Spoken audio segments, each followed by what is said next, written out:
So ayun, nakalaga tong igagawa ron mga kalamlam. Oh. Yang ipakuan. Shout out sa mga nakailan eh. Shout out. Yang patistingan og bungkag niyang motor sa mga balo baka.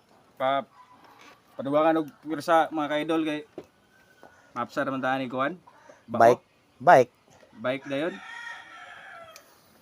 Daghan ang nakikap-hikap dito sa ilang dapit pero ang mga wirings wag gyapon nakuha. Kalaki. Bali na noon imbis kay mukusog og magdagan, hinay naman kay dagan. Hinay man. Hastang suga mahinay kapil.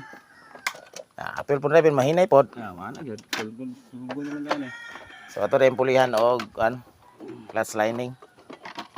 Kay medyo siya bitin siya ikon. Yarangkada. Kaunta. So ato pang tanawon sa ilalom kung unsay nga hitabo. Kalamlaman ang mga pisa sa ilalom. Para sa uban wa nakuha, wala na nga tuliran diri gyapon. Nasamot tanawon ni ron. Ano ni? Okay na kay ni padaganon. Sa taas sabi kaniko nga ako ano. Guys, sa taas guys. Sa taas Sino may noon nga? Shout out. Live ra ba ni? Live eh. Sino noon? Bungkagon sana mo ni para amo makita kung sa kanang laman nga nitabo.